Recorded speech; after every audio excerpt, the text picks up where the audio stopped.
Hey everybody, we're live. All right. Hi, Thanks everybody everyone. for joining us. Go ahead, Yeah, Tim. You take it from here. it's fine. Hi, everyone. My name is Tim Selden. I'm president of the Montessori Foundation. I'm here with my colleagues, Dr. Lindsey Pollock, who is the provost of Sarasota University, the world's first accredited Montessori university with programs from undergraduate completion through an emerging doctorate and soon a Montessori-based master's in business administration that's being developed. My other colleague is Clint Losch, who is the founder and owner of a wonderful private school marketing company by the name of Ames. I shouldn't say private because your clients include charter schools and public schools. But Absolutely. Clint, we're Thanks, Tim. really glad that for everything you do.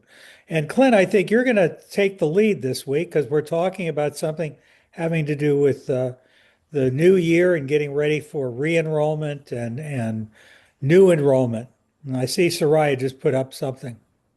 Soraya, Happy New Year from all of us to you and everyone here today. So happy to be back in 2026 with this audience. And I'm excited to hear, Clint, what you have to share about enrollment and re-enrollment. Yeah, and I think we can make today part of a discussion certainly amongst us, but we'll love the engagement as much as we can on the webinar format, with some Q&A. Because there's certainly two sides of the coin here, which is there's re-enrollment. And then there's the enrollment, right? Which is prospective families, how to get more applications and enrollment from the families at this time of year, and how we might want to think about advertising. So, certainly from my perspective, my specialty in the world is going to be more on the enrollment side.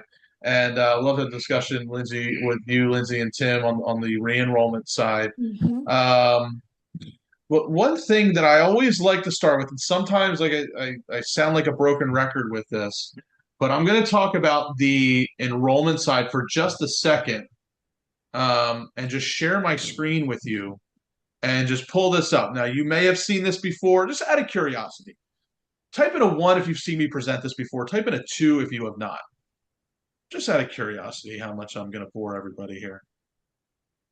I see the twos coming in, All Clint. right, I see a couple Yeah. twos. There we go. Oh, a lot of You know, twos.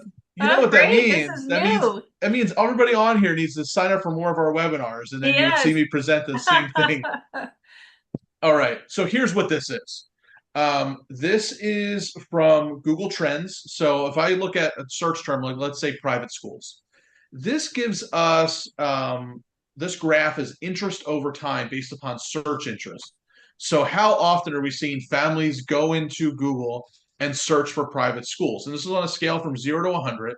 And one thing you notice, by the way, is that throughout the year, so right now we're here, right, at the beginning of January. We just got out of the holiday time period, which is at the end now. It's never zero, right?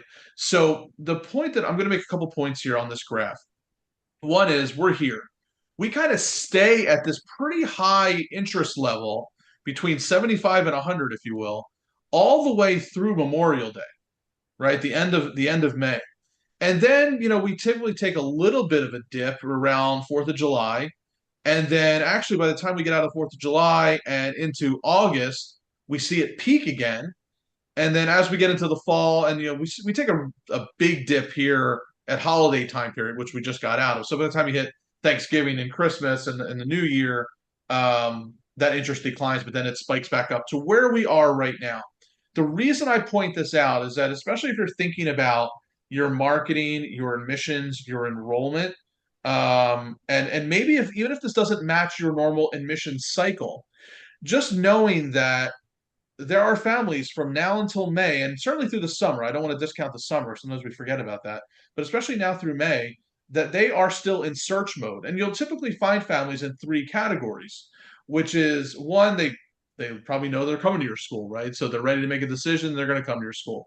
There's another that they're evaluating schools, two, three, four schools right now. So they're still in that evaluation stage.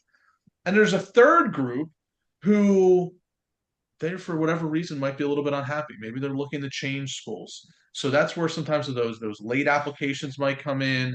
They're looking, and especially those families that are looking for options that may not fit like right into your normal, application deadline period, but still being visible and active and not necessarily turning off ads or anything like that during this time period can capture those families even if it's later in the school year.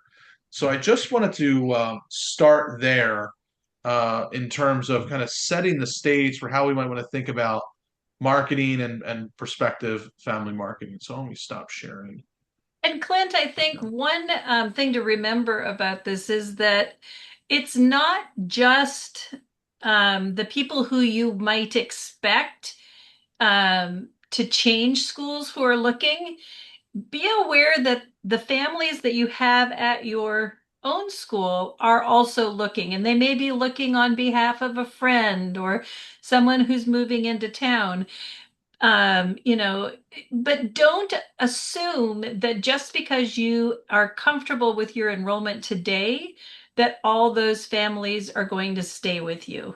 And I think that's a lesson that I learned even as a public school administrator, where I did have parents who were enrolled at my school because we had a magnet program. So we had a strand of, or a group of parents who were with us, not because they were zoned to us. We had the majority of our parents through zoning, but also parents who chose to enroll with us. And really taking the time to promote internally for enrollment as well, I found to be very important because it reiterated to my current families the value that they were receiving in their current program, and it also gave them tools to message the value of our program to their friends and families who were not yet enrolled or familiar with our program. So Yeah. when we look at those numbers, which are so impactful and, interesting to think about the trends of where people are putting their time, we also need to remember that marketing to our current families, in my opinion, is as important, if not even more important, than the external marketing we do to potential new families. And we should I think remember the school you worked at was a public school. Hmm. And so again, we really have to get across. I don't care if you're public, if you're charter, if you're for profit, if you're nonprofit, if you're large, if you're Montessori, if you're Lutheran, it doesn't matter. Marketing is important. Public relations is important. And what you're talking about, Clint, today in that chart is the fact that while there are peaks and valleys, it goes on year round. That's right. Yeah, and that it brings up a couple points about the current families, which is one, um, and you had said it perfectly, is that we really want to reinforce the value proposition. So let's dive into a little bit of the re-enrollment side because one, yes, 100% reinforcing the value proposition, and your re-enrollment efforts can, like you had said, fuel your prospective family enrollment as well. And so, one, I would love to toss it over to you, Lindsey, and you, Tim, in terms of what are some effective strategies to reinforce that value proposition. I know, Tim, when we were talking about this on Tuesday, you had said, hey, this is a good time to have like a state of the union, if you will, within the school and have a meeting and talk about kind of where we're at and the messaging. So I would love to hear, for both of you, Tim and Lindsey, like what are some tactical strategies from an re-enrollment side to help keep retention high and reinforce the value, maybe even having those re-enrollment strategies fuel prospective enrollment. Yeah, this is such an important topic, and it just so happens that Tuesday webinar was really good, and the recording was lost. So we either need to do it again next week, or let's at least cover some of those points. What I talked about, and Lindsey, you weren't with us last week, and we'll probably have many of your own ideas. Number one, I said the idea of an annual meeting as well as an annual letter to your families and your students and your teachers, reminding them of why are we here? What do we really appreciate? How well does our program change the life of people? That was also the idea of bringing back bringing to the fore students who want to share how much the school touches their lives, parents who want to talk about how much it's changed the life of their current students, students who have left the program and gone on to the real wild world, whether they're in high school or middle school or university or adults now. Testimonials really work. So the idea of giving people a reminder of why we love each other.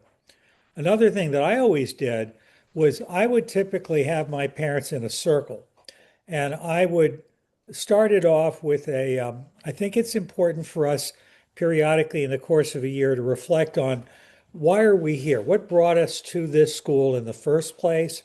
This is just as true whether you're in a Montessori school or any school. What brought you here? Do any of you have anything you want to share? A memory or a gratitude for a teacher, a student, an experience that you really appreciate about how this school has contributed to your family's life. Usually you end up with at least 5, if not 15 or more people contributing memories, what we call Montessori moments in the Montessori trade, where they just talk about something that really touched their hearts and lives. This can be incredibly powerful in terms of re-enrollment. So putting that in writing, videotaping it, having it out there on social media, they're all really good things to do. Those are wonderful ideas, Tim, and I was writing some of those down as well. Great, great ideas. Some of the things that I did as a public school principal was in January.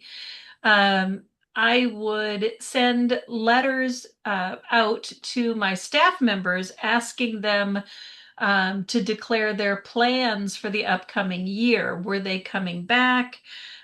Sometimes folks know in advance that maybe maybe they have a spouse that's being transferred to another part of the country. And knowing where we might have those vacancies was really helpful in planning for the future. Additionally, at the beginning of February, I would also send intention letters out to my existing families, asking them if they planned to re-enroll for the coming year. In both cases, it was helping me to plan ahead, right? Knowing where I might be expecting vacancies in the classrooms, both in classroom leadership and enrollment, so that I could start planning ahead. Also in February, we would start tours, so in-person tours, and we always asked some of our most active and supportive parents to help lead those tours. And then we would follow the tour with a Q&A in the library with hot tea, and just time that I or one of my other members of my admin team would sit and talk to prospective parents and answer any questions that they might have following the tour.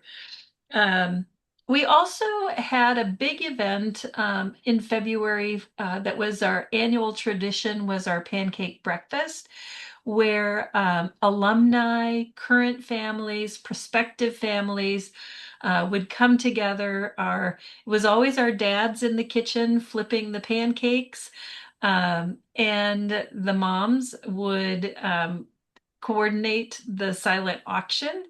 You could structure that however you wanted, but that's just sort of the tradition of our campus.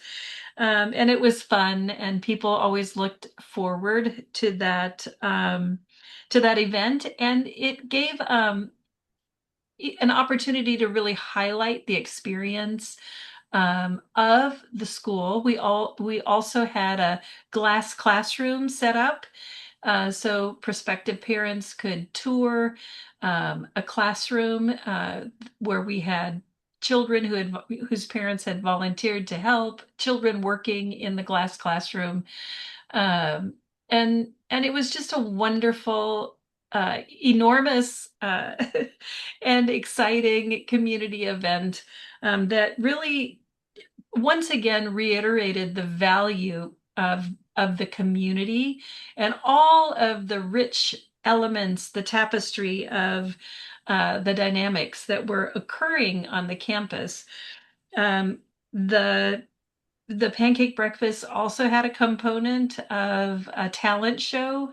So, our cheerleading squad and kids would get up and entertain throughout the morning and highlight their talents as well. So it was quite the extravaganza, lots of parent participation and excitement and opportunities to welcome the community and potential parents who were interested in our school. Those are really great examples. Would love to hear if any of you online want to be unmuted or want to put it into the chat. What do you do at this time of the year to help your parents to remember why they fell in love with you in the first place? What your school is doing for their family? Because remember, I don't care what kind of school you're in. I don't care if you're public, private, Montessori, Episcopalian, Christian, Jewish, military academy, traditions, that sense of esprit de corps, that sense of we are part of this school culture is so important to every great educational institution. It's what makes it work. It's all about people and relationship. Mhm.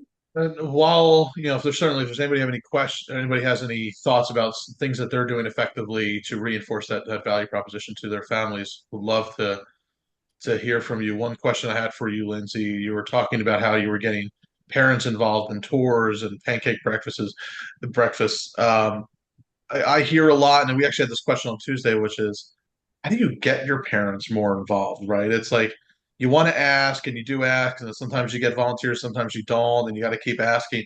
Was there anything specific you did to really get parents involved and not have to feel like you're at a lack of volunteers? Well, one of the things that I did, a couple of things. So, uh, with our PTO, we have so many amazing parents who dedicated hours and hours of time and effort, sharing their skills and their talents with the school. One of the things that I found really that my parents said that they really appreciated two things. Our PTO board members, we had a plaque in the front hall, a permanent plaque where we had our PTO presidents listed by year. So, really honoring the contributions and recognizing them in a formal way.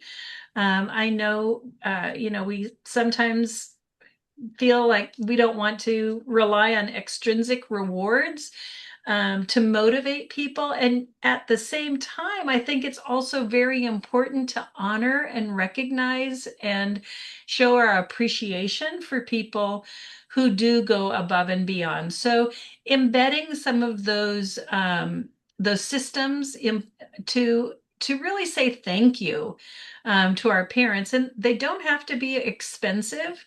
But they show that we appreciate the work that they're doing. So, having breakfast for our room parents was one thing. The plaque in the front lobby of our PTO president names.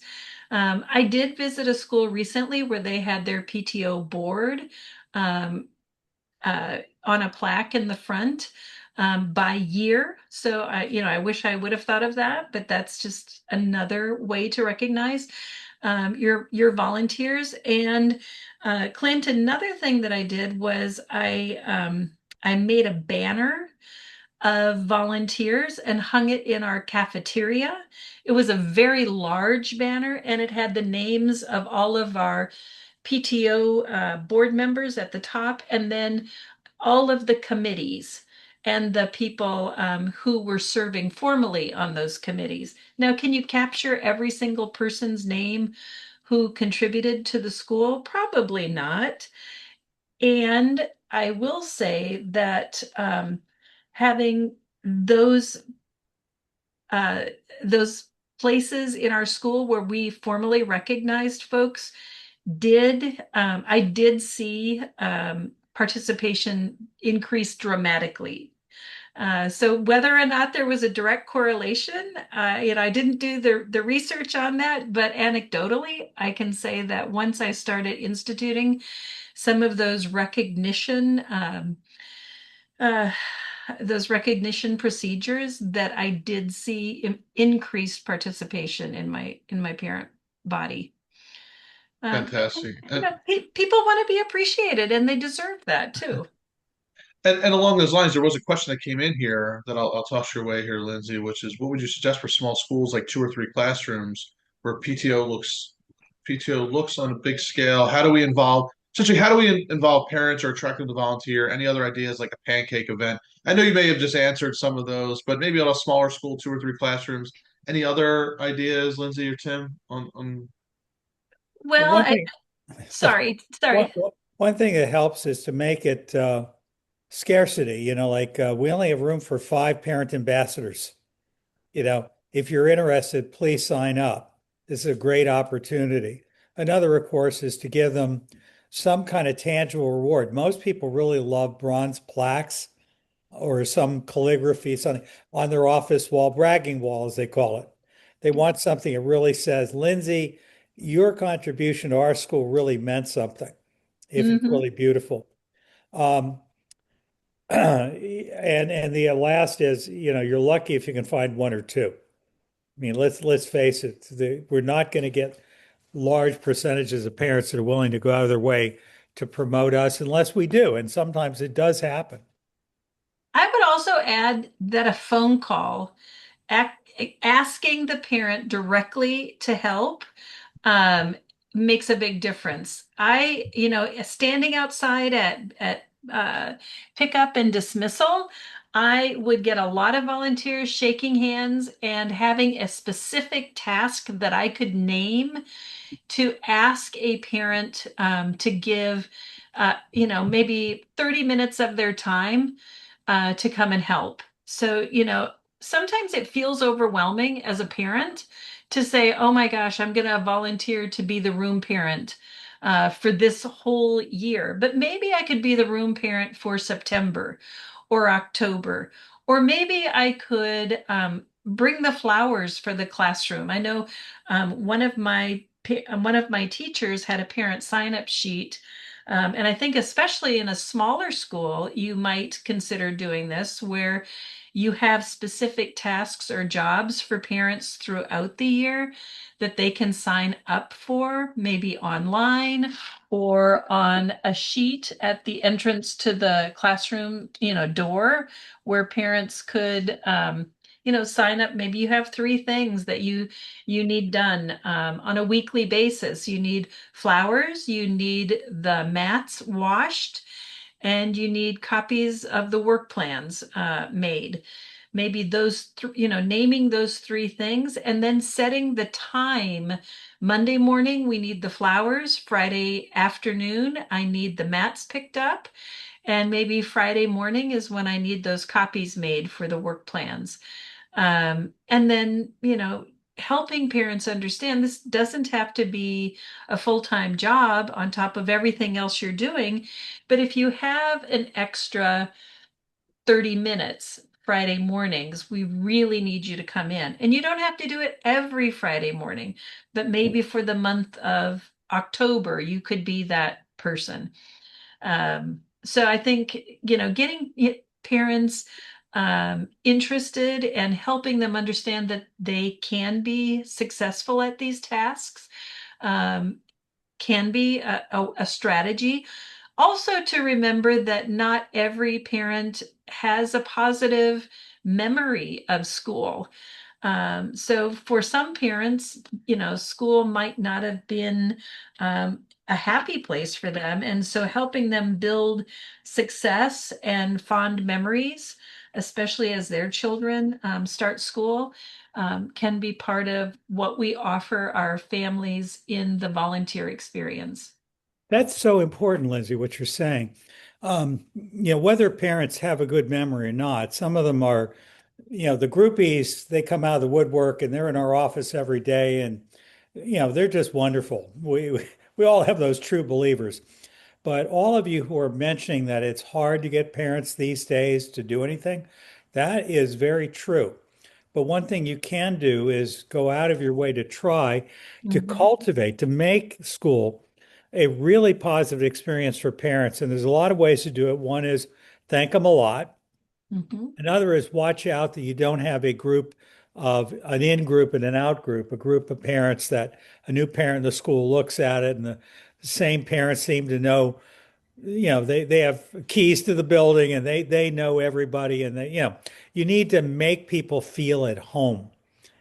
The other thing is having jobs that, as Lindsey you described, are very, very defined and helping people to have an experience from the beginning that is short and sweet. This is not going to take very long. We're going to make sure that you're successful. It's going to have a beginning, a middle, and an end, and we're going to love you to death for doing it. Absolutely.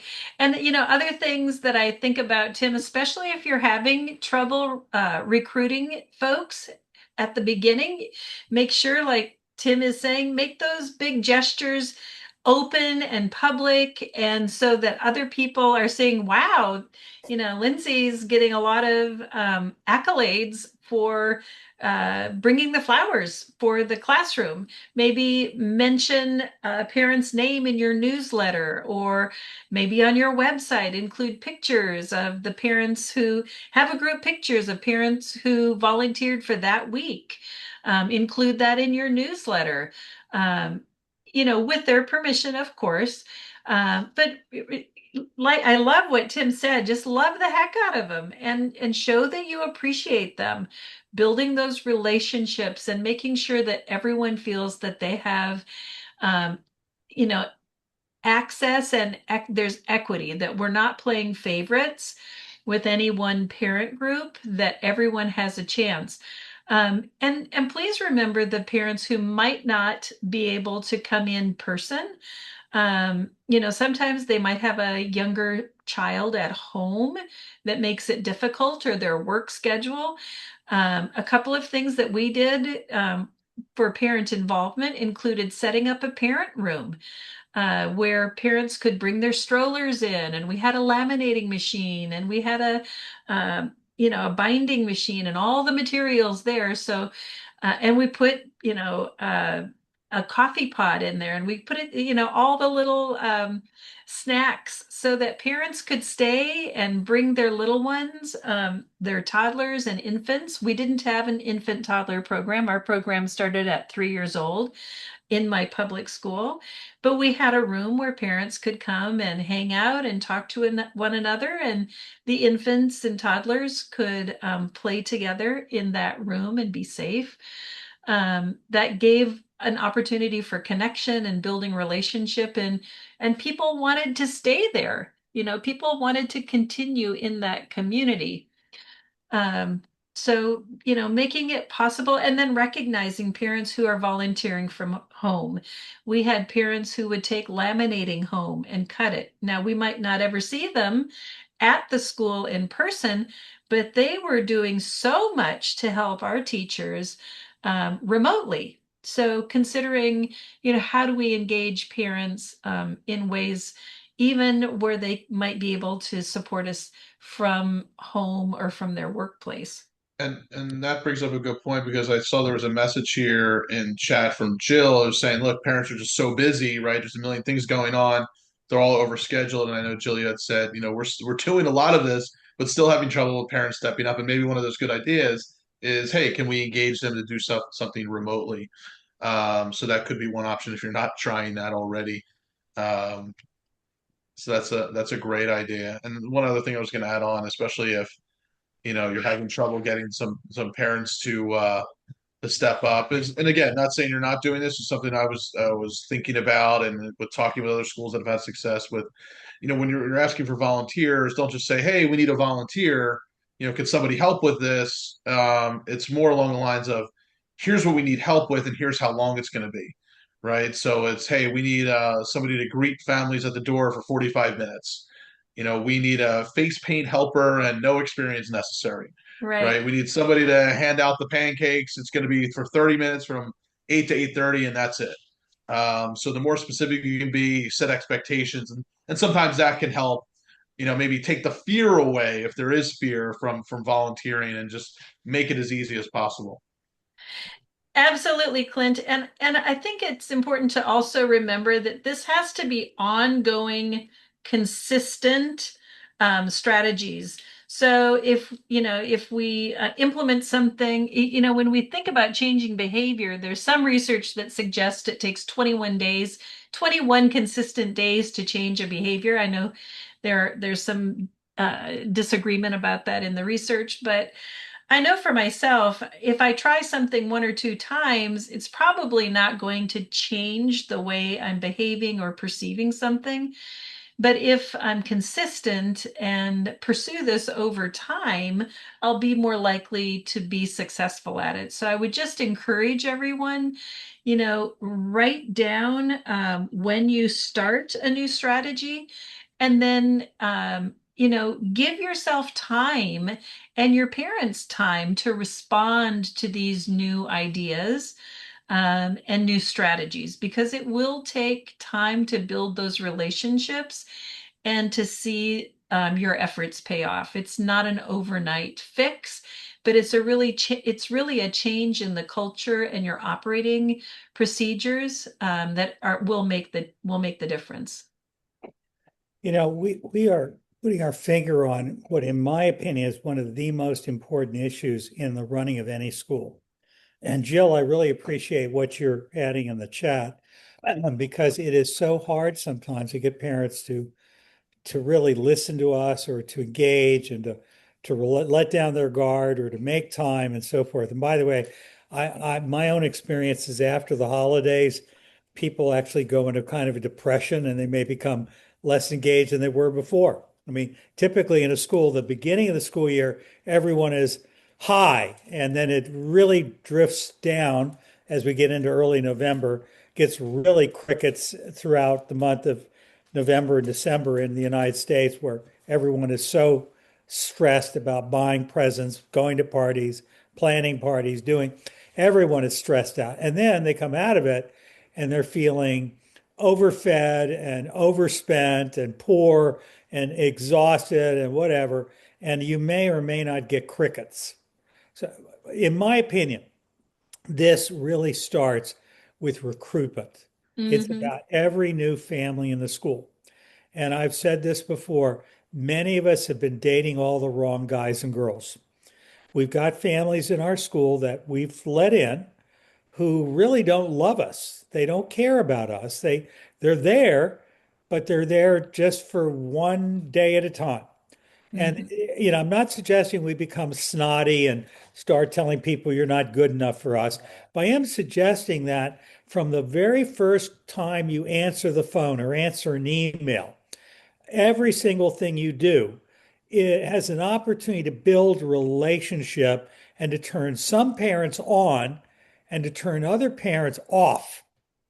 For example, I ran a school of 650 students. I rarely ever had to say to a family, you can't come to our school. But I made people work like dogs to get in. And I did that not because they had to prove to me if they or their kid were good enough, but rather what I said to them is, this is such an important decision you're about to make, that you're talking about your child, your precious child, and you need to choose the right school for you, for your spouse, and for your child. And we're here to help you figure out if we're the perfect match. And we want to know who you are. We're here for you. The Montessori Foundation slogan is, we're here to help.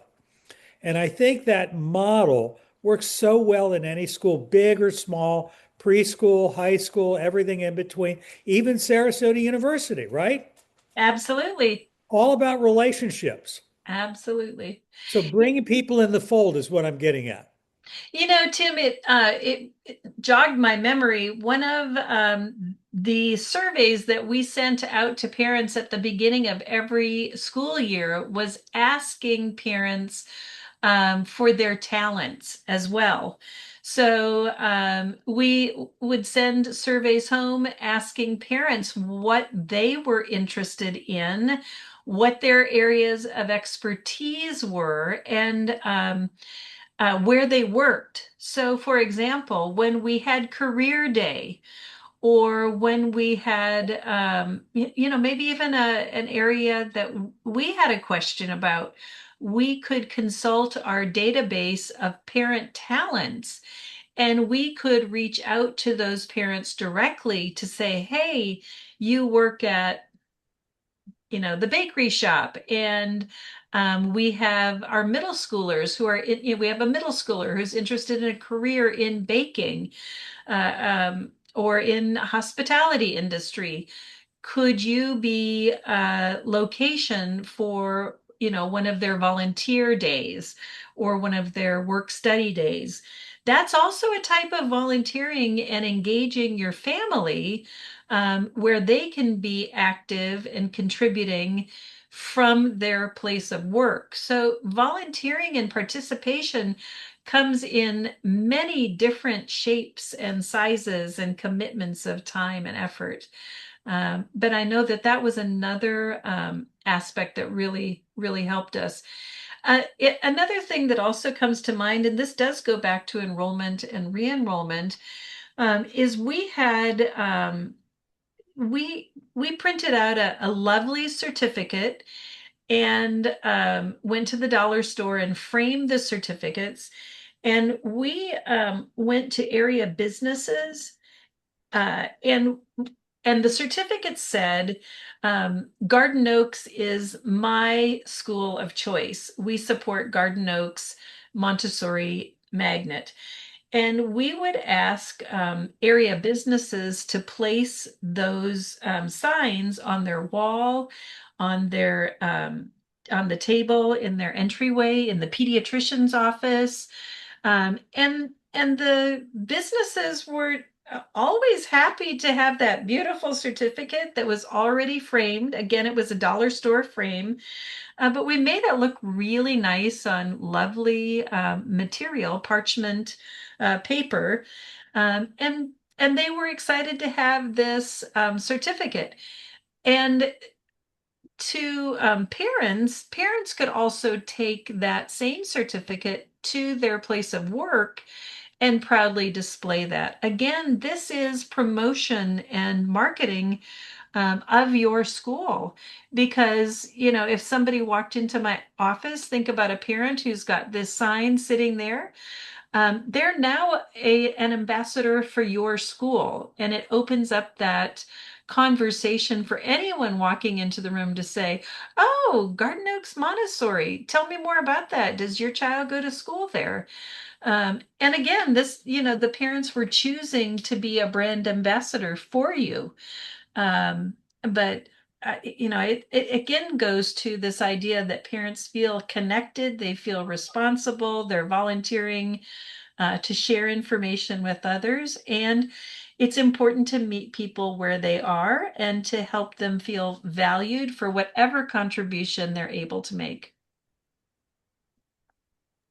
And I, We these are great ideas. I just want to acknowledge a few folks here in the chat. There's some really good ideas coming in, some questions, and I know, I think it's Rachel or Raquel. I apologize if I'm pronouncing that incorrectly. You're saying it's exciting to hear. You're doing a lot of what Lindsey has recommended, so that's awesome to hear. So that's great. Roxana, you had said, we ask guides to recommend a caregiver from their classroom and share a Montessori moment to share with the greater school community. It's fantastic. Um,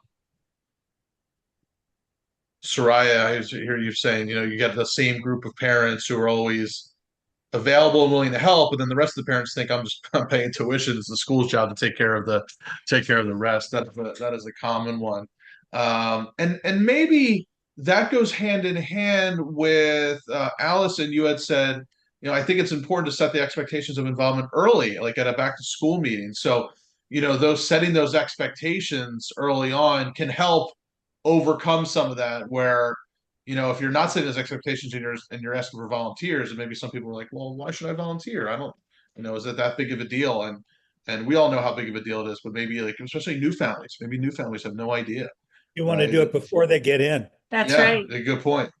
Good point. Get it. Actually, I was working with a school recently who, as part of their enrollment packet, had a commitment agreement with the incoming parents.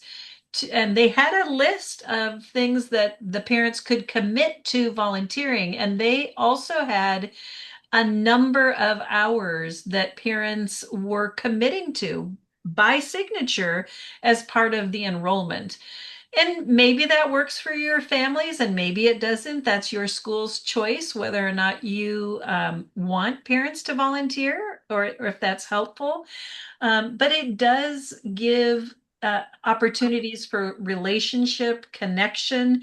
It's not always just about getting things done at the school, it's an opportunity for your parents to feel connected to your school, to feel valued, to feel involved. And it goes back to that re-enrollment and enrollment idea of how do we message value to our families. It is a very valuable experience in my opinion, for parents to see inside the classroom, to get an idea of what's going on, to see their children at work. We always had observation weeks when parents were coming in and seeing their children working in the classroom. And also, I found that our parents who were volunteering were some of our biggest advocates and really advertisers. You know, they couldn't say enough about all the wonderful things that were happening at our school because they'd actually been there and they felt invested in their children's school. And the children felt that it was important to have their parents there and to be a part of that shared experience as well. So it goes beyond, there is a great book called Beyond the Bake Sale, looking at parental involvement, and student outcomes, things like behavior, student commitment to their academics, student behavior in the classroom, that can be directly correlated to parent participation at school. Is so absolutely true. And again, so many of us feel like we're begging parents hat in hand, oh, please, won't you give me 15 minutes of your time? Instead of recognizing that, you could take it the other way around. And, for example, at the Berry School where my parents founded and I ran for many years and went there through 12th grade, there was a bumper sticker for many years that said, my child, my heart, and most of my paycheck goes to the Berry School. Um, instead of apologizing, be proud of it. If you are a tuition-based school, we're the most expensive school in town, and we're worth it. Um, there's so many ways to do this. You don't need to be for-profit, nonprofit, private. You can do this in the public sector. But it's the idea of, as Lindsey talked about, it's the expectation that if you want to be part of our school, these are the things that we really expect. And it can be anything from a wish, we want you, we invite you, all the way down to if you want to go to this public school, and I'm thinking of Basis Academies, a national chain of charter, not Montessori, charter schools, you have to sign a contract of what you will do to support that school. Now, yesterday, 2 days ago, it was the 119th anniversary of the founding of the Montessori method. That's right. The first children's house opened in Rome. So happy 119th anniversary to all of us. And if you were one of those 60 families that started with Maria Montessori, you had to obey the children's house rules. And one of them was you, as parents, had to agree to have your kid there on time. They had to be clean, they had to be well behaved, and you needed to show up once a month to meet with the teachers. That was part of the deal. If you didn't do it, you didn't stay in the children's house. And I think many of us, I don't care what kind of school you're running, many of us don't have the courage to actually set any kind of expectation on our parents, and we wonder why we don't get much respect in return.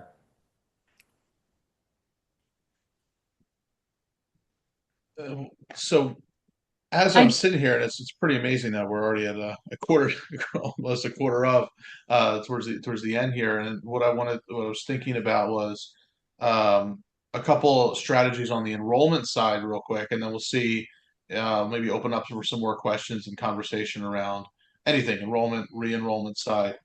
Before I do that, any other thoughts on re-enrollment and retention, Lindsey or Tim? I have a word for the day, and that word is courage.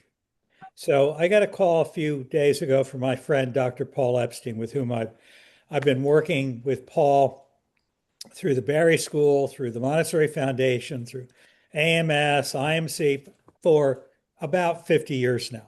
So I'm an old guy. And Paul has a new leadership retreat that he's doing called the Courage to Lead. So my word of the day is courage because it makes a lot of sense to me. I think many of us who are running schools operate from anything but courage. We have this sense that there's never enough money, there's never enough enrollment, there's never enough support for our annual fund, there's never enough teachers that want to work for us or will stay with us. They keep leaving the night to get a better job. And this is true. I mean, let's face it, folks, this happens. On the other hand, if you don't ask, you don't get. And there are always going to be naysayers. There are always going to be people that say things when you're trying to make a change in school practice that I've been a teacher for 30 years and I've done it this way and it works for me and I'm not interested in what you have in mind. There are always going to be people like that. And there are always going to be people who don't even answer the phone or respond to your emails or your pleas. There are plenty of people like that. Everyone's different, but you can shape your community. And it starts by having a vision of how you want it to be. It is shaped by how you behave as the head of school or as a teacher. It is shaped by what you reward and pay attention to. It's shaped by whether you make the effort to go out and personally call people up and invite them and not be afraid to be told no, because you will be. If you call people, you're gonna have people that say, I'm busy that night, I can't come. It's okay.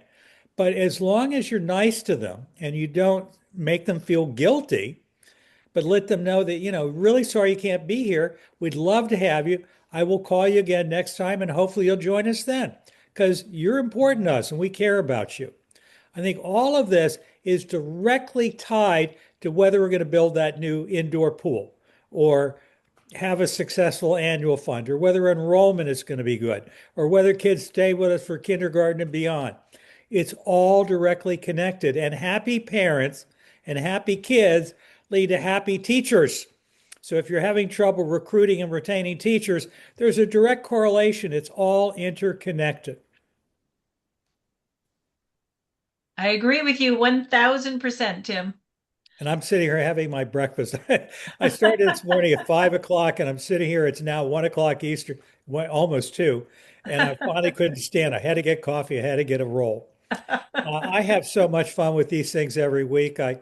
Clint, I really appreciate that you get yourself away from what you do all day long because I know Clint well. Clint spends his day talking with school people, helping them solve problems. And Lindsey, I know what you do at Sarasota University and as a school consultant. I am so grateful that the three of us take an hour every week, twice in the case of Clint and me, to do this. Absolutely. And let's on that note, let's wrap maybe the last 10 minutes or so with um, thinking about enrollment strategies. And there's also a question that came in from Jill about messaging parents on raising tuition. I think we talked about that, Tim, on Tuesday. We talked about raising tuition. I might turn that We over to did, you. yes. That was a topic of a previous Yeah, I might turn that one conversation. back Yes. over, turn that back over to you. So as far as I just want to give some quick things to think about in your marketing and enrollment strategies right now, because as Tim had said, Oh no, Jill, absolutely no. We'll answer that on this call right now. We'll come right back to that. I was just going to leave you with some thinking about, as Tim had said, like I am talking with schools all the time.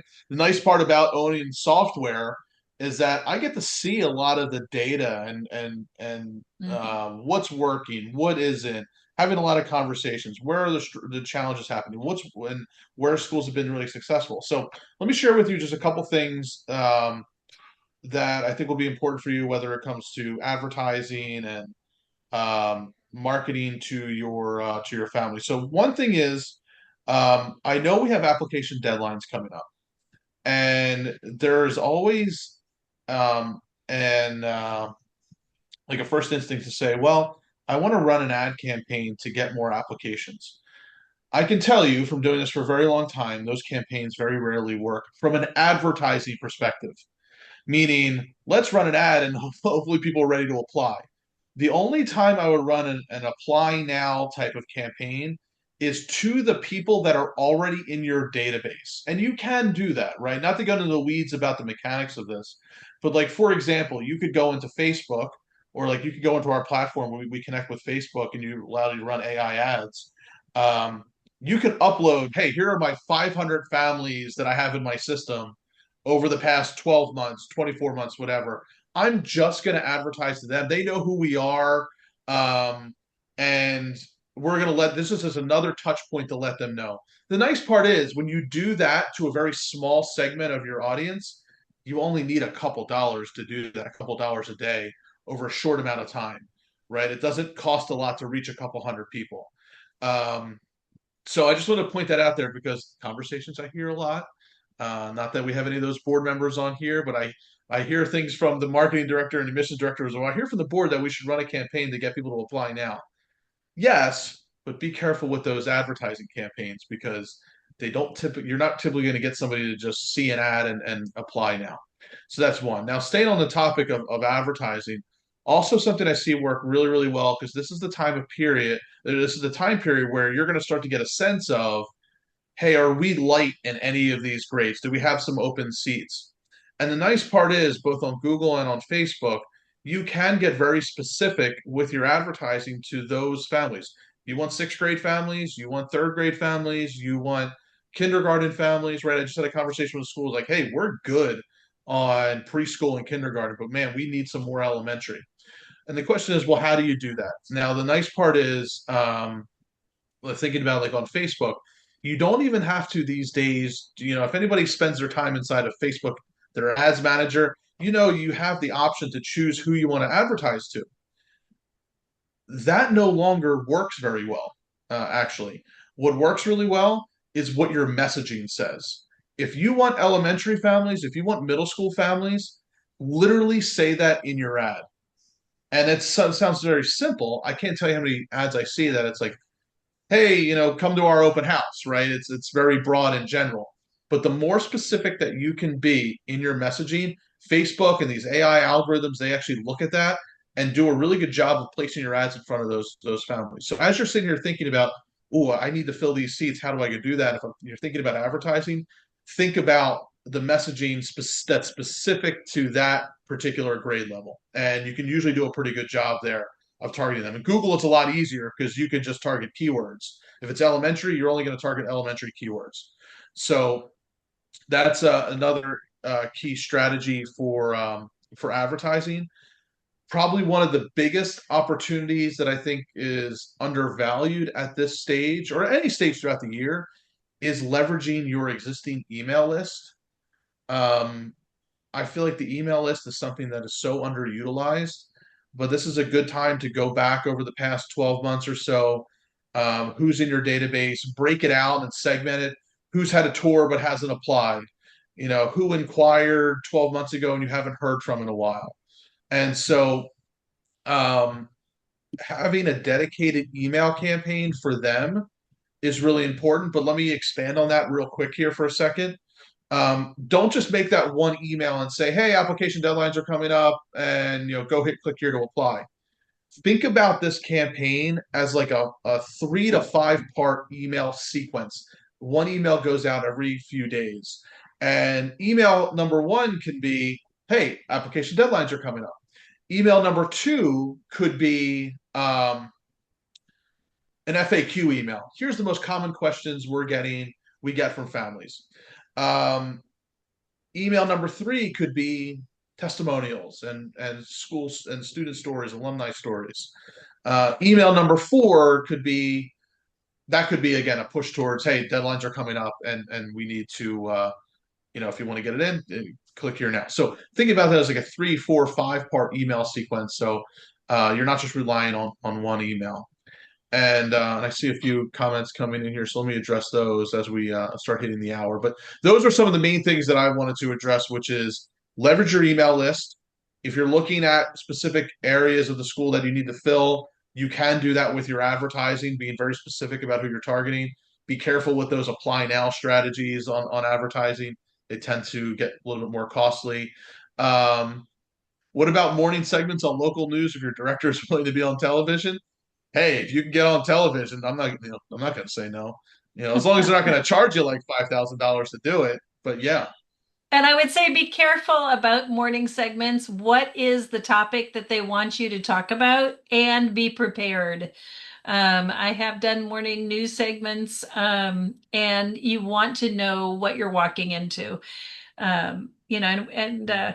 Yeah, that's all I'll say. But just be aware that sometimes you have newscasters that are going to try to trip you up or say that's a good something point. that, so be prepared. Um, and I want to respond to Allison's comment about losing enrollment to public preschools. I am working with a private school in the Houston area who had a perception that this was the case. And the nearest public preschool has a very long waiting list. So my question was, well, where are all the kids going who are on this waiting list? So if there's a way that you can leverage that waiting list or become friends with the principal at the school and say, hey, I want you just to be aware that our preschool is right down the road here. I know that you've got a waiting list, and at least in Houston, the waiting list numbers, not the names, but the numbers are public information. And so you can see which schools have very long waiting lists. Drop off your flyers. The public school oftentimes is more than happy to put your flyer out because they cannot serve all the families that are applying. So consider that as well. Even though you may lose some parents who find that the public school meets their needs, in some ways differently than what you might have to offer, you might actually have an opportunity to open up that dialogue or create a partnership with that public school where you could have a database of information that or an opportunity to advertise that you might not have had in the past. All right. I have just shared in the Yeah. chat a link to a Google Doc that is a draft of an email that I wrote very quickly to a school that was doing exactly what Jill just asked for. Um, and I encourage you, click the link, have at it, do what you want with it.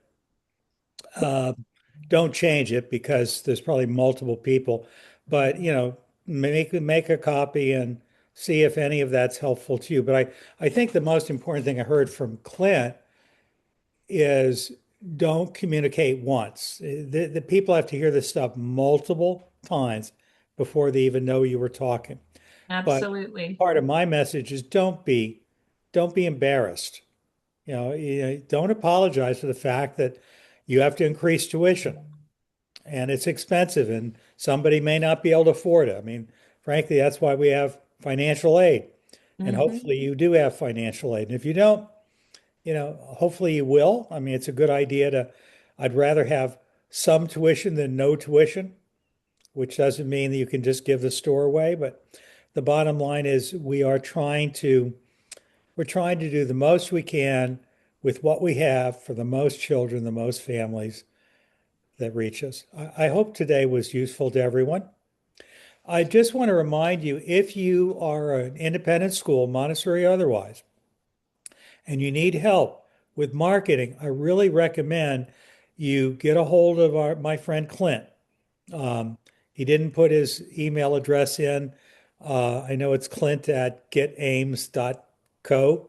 Um, or reach out to me, Tim Selden at montessori.org, or reach out to Lindsey Pollock at, what is it? I'm I'm putting it in the chat. Good, good. Bottom line is we're all in the business of helping schools.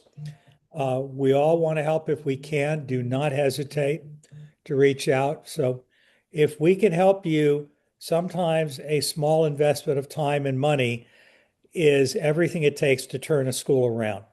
And many times we don't have the courage to take that first step. So that's my 2 cents for today. And Tim, I'd just like to remind everyone that we will be back again next Thursday at the same time. And if you'd like to see recordings of previous sessions, that those are available on the foundation website. Yep. And do remind you that we also have a special session on Tuesdays at 1 o'clock Eastern Time that is specific to admissions, recruitment, building community, onboarding new families. So this at this time we cover a wide range of topics from project-based learning, international baccalaureate, school accreditation, designing a new gym, you name it, all kinds of topics. And Lindsey is my go-to person to go out and find great guests to join us. We have So lots of great guests on the way for the future for 2026. So yeah, come back and thanks again to everyone for being here today. We'll really see you next appreciate you. week. Bye-bye, everyone. Bye bye for now.